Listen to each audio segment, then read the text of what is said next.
اشرف غني والي ملي ځواکونو سره وکتل. هغوی ته یې د طالبانو وطن باره کې څه ویل ویډیو تر پایه وګورئ. سلام، وخت مو بخیر. ستړي مه شئ، مخکې له دې چې پوره ویډیو وګورئ که مو زموږ چینل نه وي سبسکرایب کړی همدا اوس یې سبسکرایب کړئ.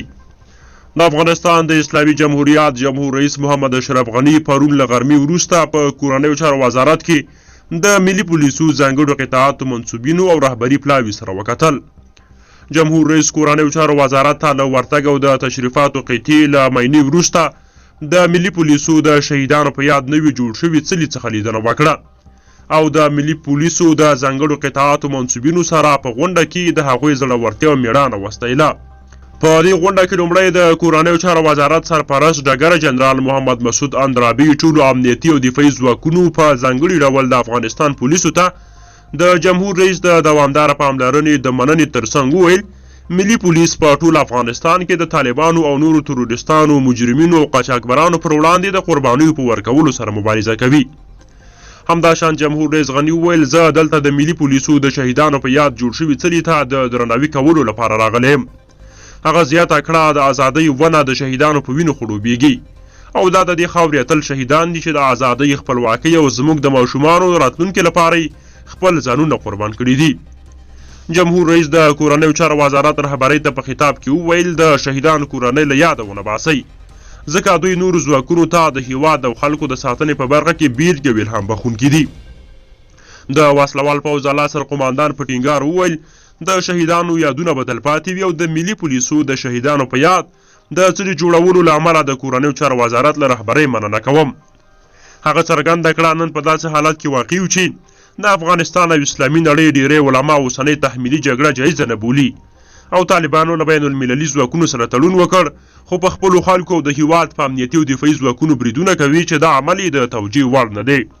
جمهور رئیس له فعال دفاعي حالات څخه تعرضي حالات ته د هیواد د امنیتي او دفاعي ځواکونو د راوستو لامل په کابل، پکتیا، ننګرهار او فاریاب ولایتونو کې وروستي تروریستي بریدونه وبلل او زیاته کړه دغه بریدونه د سولې له لارې اسلامي او بشري ارزښتونو څخه ګرځېدل دي او واضح اړتیا وه چې غلي پاتې نه شو ځکه د هغو کسانو پر وړاندې غلي پاتې کېدل چې زموږ بېګناه ماشومان وژني ګناه ده. جمهور رئیس وویل ویاړم چې د وسلوال پوځ اعلی سرقماندان یم، د خپلې وینې تر وروستي څاڅکي به له تاسو سره ولاړ یم. امنیتي او دفاعي ځواکونه زموږ د سر تاج دي او پر هغوی هیڅ ډول معامله نه کیږي. هغه څرګنده کړه د امنیتي او دفاعي ځواکونو ساتنه د ټولو سیاستوالو او خلکو دنده ده. ملت ستاسو ترڅنګ ولاړ دی ځکه تاسو رضاکاران یاست. جمهور رئیس د دې په بیانولو سره چې د ملي پولیسو د تمویل او تجهیز لپاره د کورنیو چارو وزارت وړاندیز ته به پاملرنه کیږي وویل ستاسو له لوري ډیسپلین، د کار بڼه او د خطرونو طبقه بندي ستاسو د بریالیتوب امکان زیاتوي. هغه زیاته کړه پولیس ملاتړ غواړي او لا زیات اصلاحات به راشي ترڅو زموږ ملي پولیس د ویاړ وړ وګرځي. د وسلوال پوځ اعلی سرقماندان ټینګار وکړ چې په ملي پولیسو په ځانګړي ډول ځانګړي قطعې لا زیاته پانګونه کیږي ځکه موږ په ګډه خلکو، خاورې او اسلامي او انساني ارزښتونو ته ژمنتیا لرو او په دې ټولو مواردو کې زما ملاتړ له تاسو سره دی. جمهور رئیس د خپلو خبرو په پای کې د شهیدانو روح ته د دعا ترڅنګ وویل زما پیغام واضح دی چې موږ له چا نه ډارېږو. موږ د دې لپاره سوله غواړو چې په هیواد کې وینه تویېدنه، بحران او د امني په بنسټیز ډول پای ته ورسیږي. په دې غونډه کې د ملي پولیسو ځانګړو قطاعاتو عمومي قماندان پاسوال میر احمد اعظمي هم خبرې وکړې او ویې ویل ډار درکوو تر هغو چې زموږ په بدن کې یوه قطره وینه وي د خپلو خلکو او هیواد د دفاع لپاره به ودرېږو او د هیواد درې رنګه بیرغ به راپانده ساتو. هغه د دښمنانو بېرحمۍ ته چې په نویو زیږېدلو ماشومانو او د هغوی په میندو برید وکړ په اشاره وویل ویاړو چې لسګونه ماشومان او د هغوی میندې مو وژغورلې او د دښمن د توطیو او پیچلو بریدونو د خنثی کولو لپاره هر ډول قربانۍ ته تیار یو.